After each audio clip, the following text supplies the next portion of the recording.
Thank you for helping us with the podcast. I much appreciate it. To start with, Dr. Sang Won, Yes. if you could tell us a little bit about where you are and where you work. I conducted head-to-head comparison of THK 5351 and AB40 51 for tau PET imaging in 2 Alzheimer's disease patients, for FTD syndromes, and 2 normal controls. Right, and Alzheimer's disease as well. In AD. In FTD syndrome patients and normal control. Yeah, right. And so, what syndromes were there? FTD syndromes. Regarding FTD syndromes, we included behavior variant FTD, non-fluent variant FTD, and semantic variant PPA patients. Right. Did you include people with Alzheimer's disease as well? Yes. Right. The work that you're doing is very important because there's been a lot of controversy at the moment regarding tau imaging in particular and what it's good for and how it works. Right, because some tau agents have off-target bonding. Some tau agents are better for Alzheimer's disease and not very good for other diseases. So that's with some have 3 repeat, 4 repeat versions. So it's important that this type of work's done so that we can compare the two. What were your findings? We found that AB4051 showed more increased uptake than THK series. Yes. In Alzheimer's patients. Yes. However, in FTD syndrome cases, yes, THK series showed more increased uptake than AB4051. Right. However, in semantic variant patients, 90% to 80% semantic variant patients seem to have TDP-C pathology. Right. So we think that the increased uptakes in the frontal FTD syndrome might be related to non-specific neurodegeneration. Right, and consequent neuroinflammation in that area. Yeah. Right, and we know that with the recent studies with selegiline blocking with the THK compound, they found that almost all of the THK uptake wasn't tau at all, but really MAO-B, and there's some concern about MAO-A binding also in 1451. So you think perhaps the frontal uptake in these subjects might be related to inflammation in these subjects rather than tau bonding? Yeah, I think so. I think that increased uptake in the frontal and the off-target regions might be related to inflammations induced MAO-B. Right. Yeah. Right. In the healthy controls, you showed limited uptake in both traces, but there was a little bit of uptake in the THK compound. Correct? Was that in the hippocampus or in the whereabouts was that located? In my studies, there were no increased uptake in the hippocampus. Right. Yeah. Right. But however, some studies show that increased uptakes in the hippocampus might be related to choroidal plexus. Right. Yeah. That's what I was alluding to. Yes, a lot of studies that people thought, that's hippocampus, turned out to be non-specific bonding in the choroid plexus, which is a very vascular structure and it's got So that may also be related to the MAO or just general non-specific inflammation binding. Yes. Yes.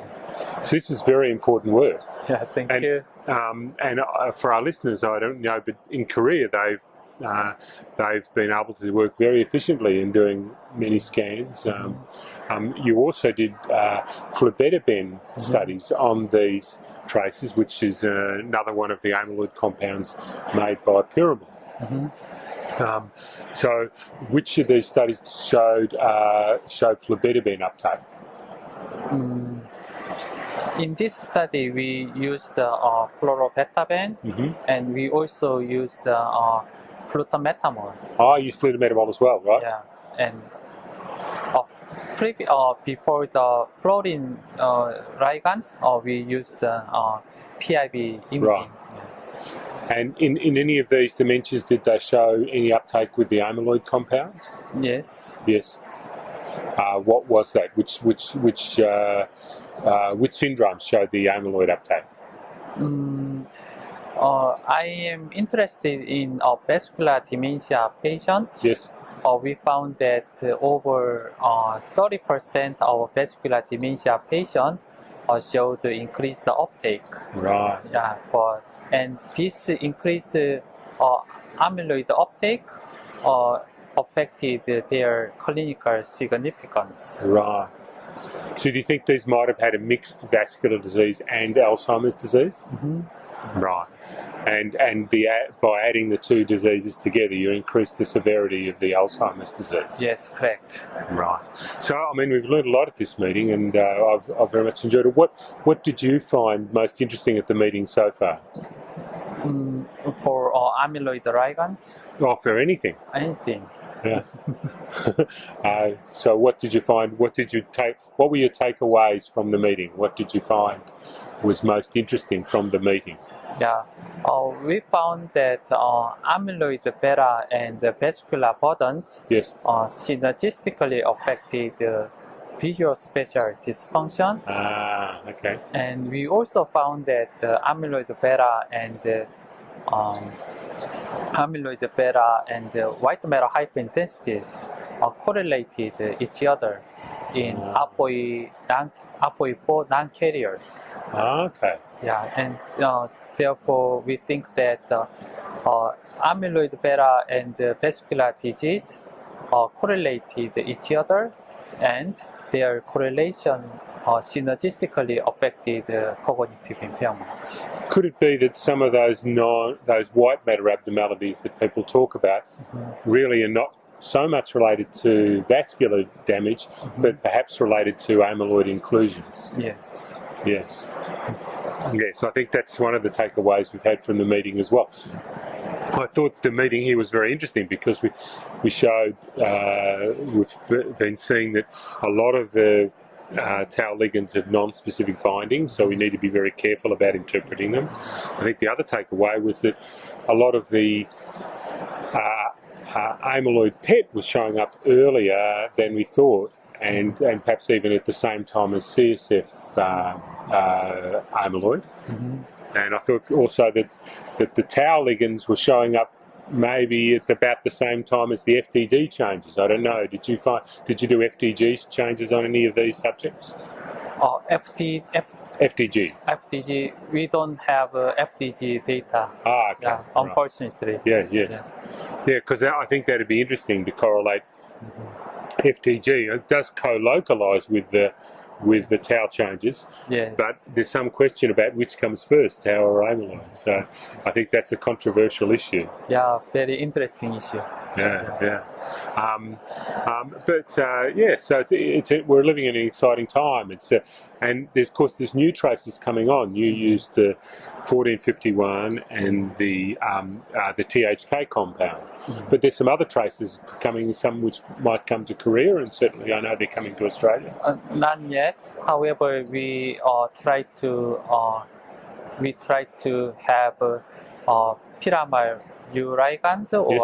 Merck ligand. Yeah. And Roche also, I think they've got a ligand coming out as well. Yeah, I hope so. Yeah. So there's a lot of competition for Yeah. tau ligands at the moment, and we're changing from the first generation to these later generations of tau ligands, and I think that's very important, because I think there's some significant limitations in the first, and I think your study showed that there's some significant limitations in the first generations of tau ligands, and we need to move that on. Particularly at this study, there's tau therapies being done. AbbVie promoting a tau therapy. There's other companies that are doing tau therapies. So I think it's important that we get our tau imaging right in order to make tau therapies work, because we've discovered that if you don't get your amyloid imaging right, you don't get the amyloid therapies don't work. Yes. So I think it's been a very interesting meeting, and thank you very much, Dr. Sang Won, for helping us out and talking on the podcast. I hope I can get to Korea one of the days. And of course, Korea is quite famous in the other areas. That CIT, which is the tau, which is the F18 ligand for measuring for Parkinson's disease, was developed in Korea, wasn't it? Yes. And a lot of that work's been done in Korea, and Korea's been very efficient at doing the tau imaging, and the amyloid imaging, and I think there's a lot of good work to be coming out of Korea. Thank you so much. And thank you for speaking to us. Much appreciated. Yeah. Thank you. Thank you. Thank you.